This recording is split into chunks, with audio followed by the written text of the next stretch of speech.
네, 안녕하세요. 새벽인간의 통술입니다. 제가 한 2주 정도 어디 개인 사정이 있어서 이렇게 촬영을 계속 못하고 있었어요. 오늘은 제가 저희 채널에 이제 온라인으로 물건을 팔고 직장 말고도 개인 사업을 하려고 하시는 분들이 많이 구독을 하고 계시잖아요. 그래서 저 같은 경우도 회사 생활을 물론 한 8년 정도 했지만 그 사이에 틈내서 사업을 했던 게 지나고 보니까 몇 개씩 되더라고요. 그래서 한번 정리를 해보자면 대부분 온라인으로 이제 물건을 파는 그런 사업이었어요. 그래서 시작하기 전에 또는 하고 계신 분들이라도 제가 지금까지 하면서 느꼈던 점, 솔직한 후기를 한번 말씀을 드리려고 합니다. 제가 몇 가지 했던 것들 중에는 제일 길고 오래 했던 게 사입 판매를 많이 했던 것 같아요. 한 2015년, 2016년 그쯤에 했던 걸로 기억을 하는데, 제가 예전 영상에서도 말씀드렸던 것처럼 여성 의류 쇼핑몰을 운영을 했었어요. 운영을 하게 된 계기도 막 여성 의류 쇼핑몰이나 또는 막 옷 이런 거에 관심이 있었던 사람이 전혀 아니거든요. 보시다시피 저는 그냥 정말 편하게 입고 별로 이렇게 관심도 없는 편이에요, 옷에 대해서. 근데 의류 쇼핑몰을 인수를 하게 됐죠. 왜냐하면은 제가 뭐 좀 돈 벌 수 있는 거 없을까 이런 거 인터넷에 찾아보다가 그때 어느 한 여성 쇼핑몰이 매각한다고 이렇게 나온 거예요. 그래서 제가 그거를 인수를 하였고, 지금 제 동생 새벽이랑 바로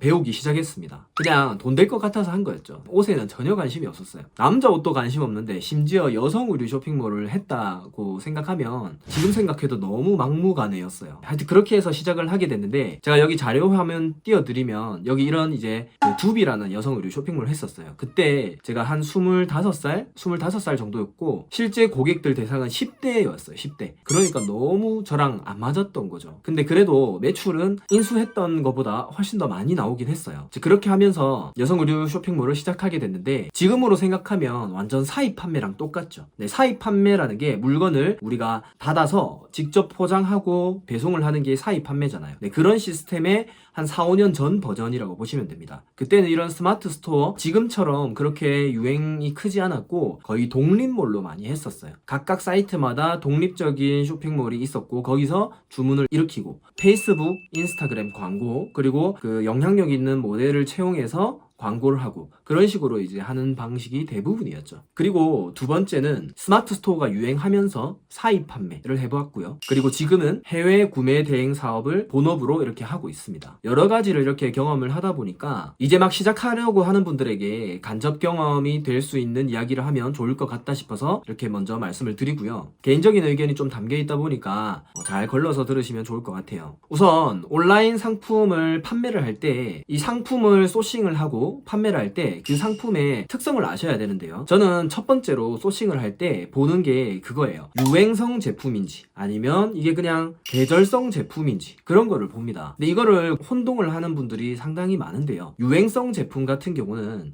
이렇게 뾰족하게 올라가 있는 검색 그래프를 보면 1년 내도록 검색량이 없다가 어느 특정 이슈 때문에 검색 수요가 치솟는 그런 상품들이에요. 최근에 오징어 게임 그런 게 대표적으로 있겠죠. 그것 말고도 엄청나게 많습니다. 유행성 제품으로 검색량이 치솟아서 팔리는 제품이 유행성 제품이고요. 근데 반면에 계절성 제품, 그러니까 시즌성 제품 이런 거는 또 다른 거예요. 시즌성 제품은 1년 중에 예를 들면 여름에 수요가 증가했다가 내년에도 똑같이 증가를 하고 최근 10년 데이터를 봐도 이게 7, 8월 계속해서 이렇게 규칙적으로 증가를 하는 거예요. 이런 것들은 매년 수요가 규칙적으로 있는 제품이기 때문에 내 마켓을 탄탄하게 갈 수 있는 거예요. 물론 1년 내내 수요가 있는 거는 좋겠죠. 그런 것들이 있겠죠. 가정 실내에서 사용하는 청소기 이런 것들은 1년 내내 사용하는 제품이죠. 어쨌든 저는 계절성 상품을 괜찮게 봤었어요. 네, 계절성 상품을 1년치 데이터를 전체 다 조사를 했었고요. 그러면 1년치 상품을 조사를 했으면 그런 것들을 메모지나 아니면 엑셀, 노트 이런 거에 기록을 해놔요. 꼭 계절만 있는 게 아니에요. 예를 들면 2월, 3월에는 신학기가 있겠죠. 학기가 새로 시작되는 신학기가 있고, 그리고 12월에는 크리스마스 이런 것도 있고요. 이런 것처럼 계절에 따라 변화되는 거 말고도 뭐 기념일이나 아니면 우리 생활에서 갑자기 필요할 때 그런 것들이 있습니다. 또 여름에는 방학이고 또는 여름 휴가, 직장인들 휴가 많이 받잖아요. 그럴 때는 사람들이 캠핑장이나 펜션에 많이 놀러 가게 됩니다. 그럼 펜션에 있는 그런 용품들을 많이 파는 거죠. 겨울에도 캠핑장을 많이 가는데 실제로 욕조 같은 거 있죠. 반신 욕조 이런 것들은 실제로 캠핑장에서 많이 사가요. 그러면 7, 8만 원짜리를 10개 정도 이렇게 대량 주문을 한다고요. 그런 상품들을 1년치 데이터를 모아놓고 우리 마켓에 깔아 놓는다면 정말 탄탄하게 특별히 이슈가 없더라도 매출이 발생하는 걸 보실 수 있어요. 그래서 상품 소싱을 할 때 그 상품을 살 사람들, 그리고 이 상품들의 특징이 매칭이 잘 되는지 그런 것들을 보셔야 됩니다. 이게 경쟁 강도, 이런 키워드만 본다면 이슈성 제품 같은 경우는 경쟁 강도가 급격하게 낮아지거든요.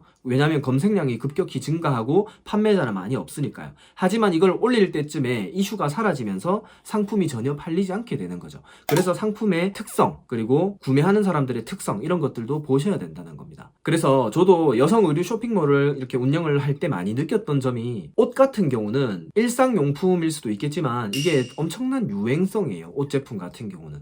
옷은 계속 이렇게 시대에 따라서 계속 이게 디자인이 유행이 되기 때문에, 예를 들면 올해 유행했던 상품들을 소싱해서 좀 팔았다고 치면 내년에는 그 상품이 아예 버려집니다. 그래서 실제 의류 쇼핑몰이나 의류 실제 제작하는 데들 보면 상품 잘 나간다고 해서 그 상품을 내년에 또 찍어내고 그러지 않아요. 상품이 계속 바뀐다는 거죠. 그래서 재고 관리를 잘못하다 보면 폐기를 하는 경우도 많아요. 의류 쇼핑몰의 특징입니다. 자, 두 번째는 쇼핑몰 광고비에 대해서 한번 이야기를 해볼게요. 저한테 광고를 태워야 되냐 이렇게 물어보시는 분들이 많거든요. 근데 광고비에 대해서 한번 말씀을 드릴게요. 스마트 스토어에 보면 키워드마다 광고비를 이렇게 책정을 해서 노출을 시킬 수가 있어요. 예를 들면 1인용 침대, 매트리스, 받침대 뭐 이런 것들을 만약에 판다고 쳐볼게요. 그러면 광고를 할 때 이 상품 하나를 광고를 띄우는 게 아니라 매트리스, 뭐 받침대 이런 식으로 각각 이렇게 광고비를 매길 수가 있거든요. 근데 실제 광고를 돌려보면 효과가 있을 수도 있겠지만 지금 최근에 스마트 스토어 광고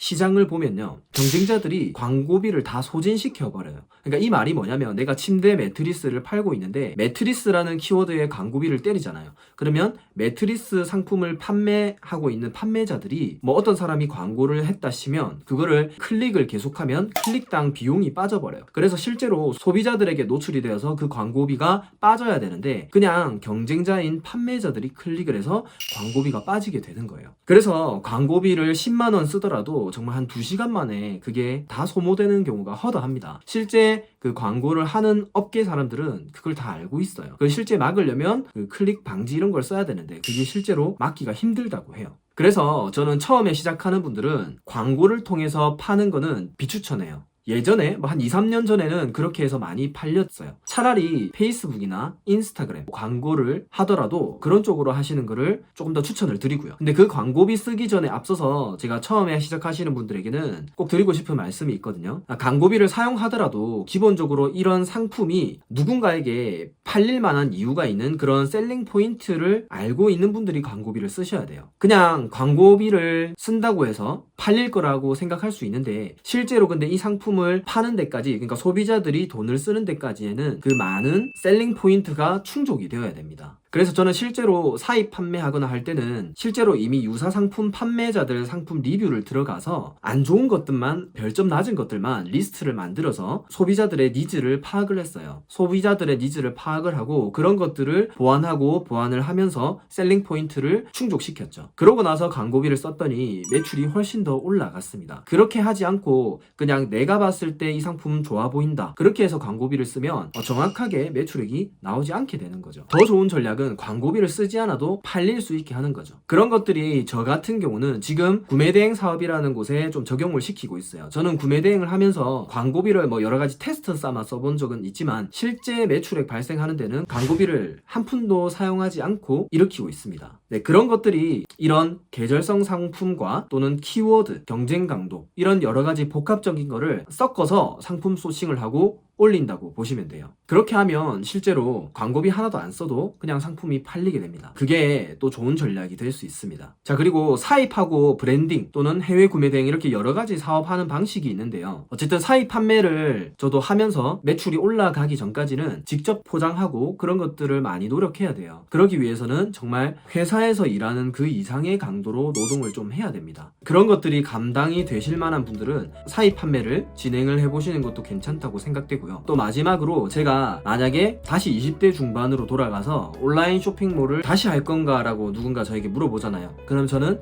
다시 할 것 같아요. 네, 무조건 다시 하죠. 제가 그때 잠시라도 새벽이랑 같이 이렇게 잠시라도 하면서 배운 게 엄청 많아요. 그때 포토샵도 할 줄 몰랐고요. 그리고 뭐 네이버 키워드 광고비 쓰는 거, 광고비 대비 매출액, 뭐 이런 것들에 대해서 개념이 전혀 없었는데 어떻게 부딪히고 부딪히다 보면서 배우게 됐던 것 같아요. 그리고 모델도 촬영하고 모델 비용이 실제로 어느 정도 주고 있는지 그런 것들도 지금은 한번 겪어봐서 다 알고 있어요. 그리고 가장 중요한 건 내가 한 번도 안 해본 거, 한 번도 모르는 거에 대해서 시도를 해본다는 것 자체가 문제 해결하는 능력을 길러줘요. 그 능력은 회사에 있었을 때랑 실제 내 돈, 내가 잘못했을 때 망한다, 그런 마음을 가진 사람과는 저는 엄청나게 차이가 크다 생각해요. 그래서 아주 자그마한 사업이라도 본인이 사장이 되어서 이렇게 직접 하는 건 엄청난 경험이 될 거라고 생각해요. 실패도 인생에 큰 지장이 없거든요. 금전적으로도 실패해도 그렇게 큰 지장이 없어요. 오히려 경험이라는 자산이 정말 크게 쌓이게 돼요. 그 다음부터는 내가 뭘 한다는 거에 대해서 두려움도 없고 그냥 한번 해보면 되지, 이런 마인드가 점차 쌓이면서 많이 도움이 됐던 것 같습니다. 만약에 회사를 다니면서 퇴근하고 뭐 저녁 7시부터 한 서너 시간 정도 여러분들 시간이 있잖아요. 그럼 그 서너 시간 동안 내가 사장이 되어서 직접 할 수 있는 일들을 여러분들도 해보시면 정말 큰 도움이 될 것 같아요. 그게 개인 성향에 따라 다르니까 직접 해보지 않으면 알 수 없어요. 블로그도 될 수 있고요, 또 유튜브도 될 수 있고, 아니면 온라인에서 상품을 파는 그런 것들도 해볼 수가 있습니다. 실제로 회사에서도 사업자 등록증을 낸다고 해도 알 수 없어요. 실제 순이익이 제가 알기로 한 360만 원 이상이 될 때까지는 회사에서 정확하게 알 수 없으니까 여러분들이 시간 내서 사이드 프로젝트 한번 진행해 보시는 것을 추천해 드립니다. 저는 다시 돌아가도 할 것 같아요. 쇼핑몰을 지금까지 운영하면서 이제 시작하시는 분들이 꼭 체크해야 될 만한 중요 포인트 몇 가지를 이야기를 해드렸습니다. 네, 시청해 주셔서 감사합니다.